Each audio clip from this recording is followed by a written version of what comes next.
Chicago, founded by a black businessman, Jean-Baptiste Pont du Sable. Chicago, the kind of town where minority millionaires thrive.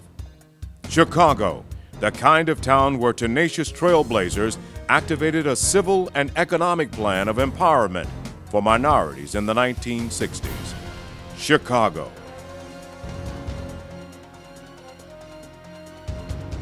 In the 1960s, a chain of events erupted into civil unrest and economic mayhem and rocked the Windy City at its very core.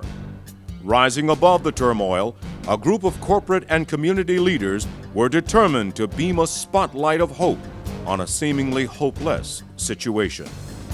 They knew that systemic racial and economic inequality doomed the advancement of progress. They knew financial clout was the great equalizer. They knew that business ownership was the key to economic empowerment.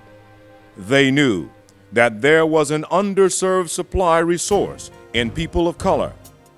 They knew that people of color had heard empty lip service many times before. They asked themselves, what do we create that has real opportunities that would make a tangible difference? The answer? The birth of the Chicago Business Opportunity Day.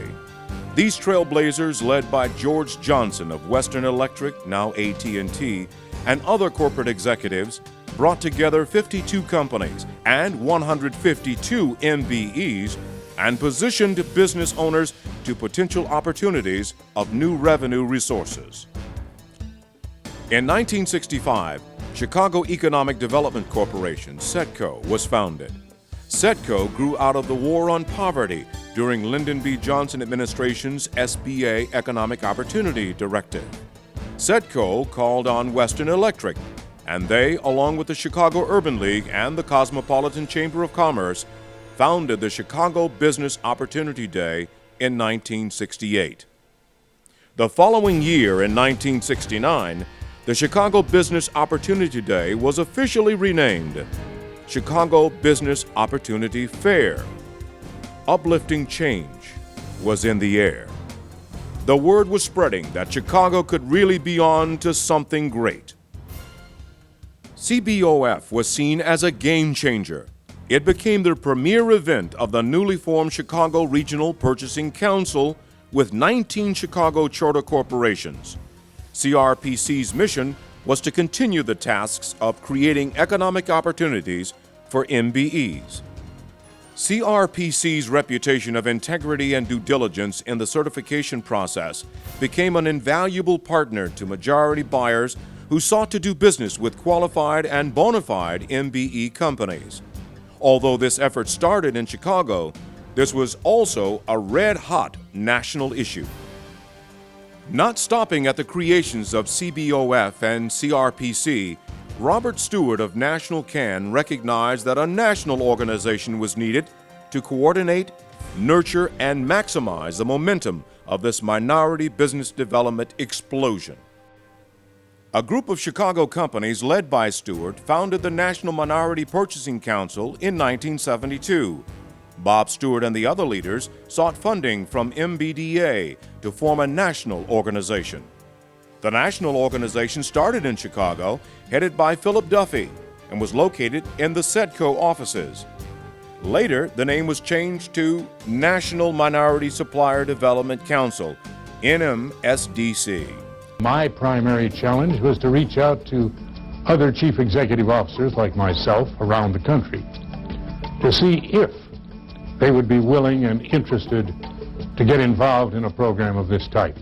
The continued commitment and enthusiasm on the part of major corporations and minority entrepreneurs makes the program work because everybody involved knows it benefits all of us.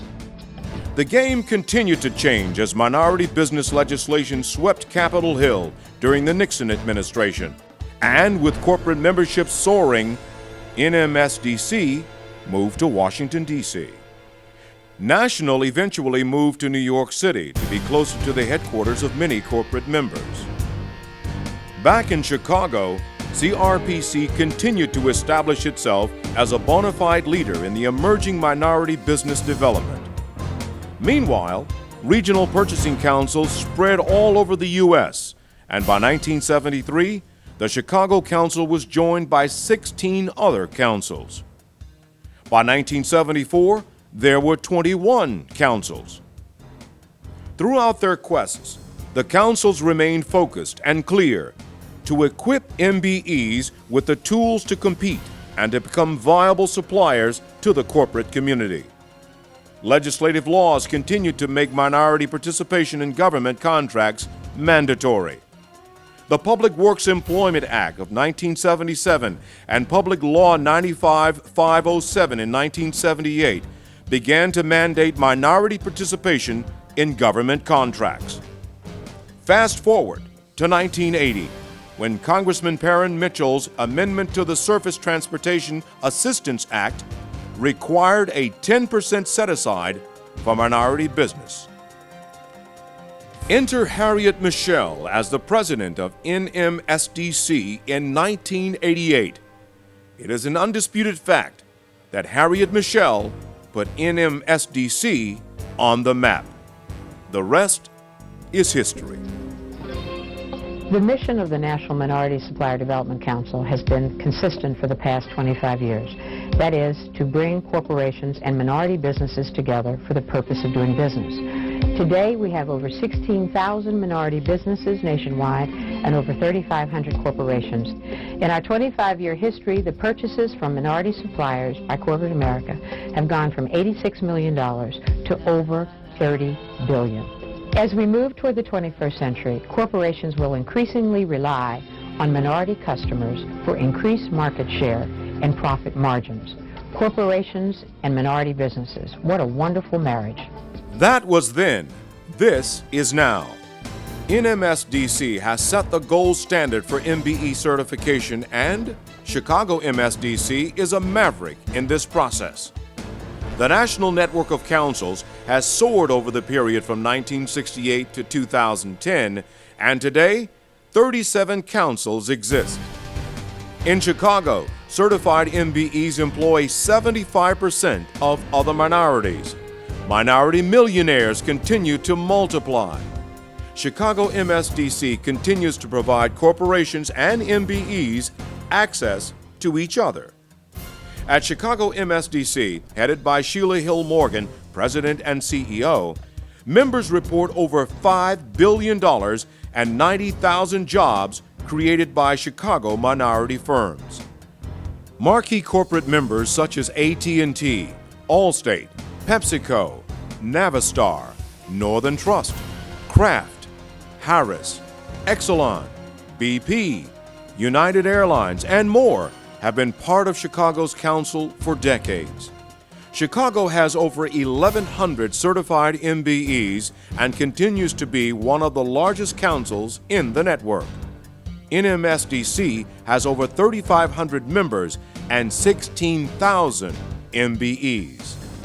In response to the world moving to a global economy, NMSDC is keeping pace with the world by expanding business diversity and its reach through global link partners in Canada, South Africa, Australia, China, and the United Kingdom. As we celebrate our supplier development councils as bona fide change agents in the U.S. and abroad, we're fortunate to be living in a time of unique and enormous change. And we acknowledge the Chicago role models that continue to inspire the world. The minority supplier development movement started here in Chicago, then evolved to a national organization with a global reach. Today, we have come full circle. Josette B. Wright, a Chicagoan and former president of Ameritech, now AT&T, and a trailblazer, who now leads the National Minority Supplier Development Council, and we look to her for her vision and implementation in growing NMSDC in this challenging economic climate. The millennium is truly a new era, an era of tremendous change, of inconvenient truths, an era of extraordinary, unpredictable happenings untested. It is an era of new vision and optimism. The NMSDC will continue to take quantum leaps in national and global minority business development, and Chicago will continue to be a purveyor of hopes, dreams, and economic opportunities for all.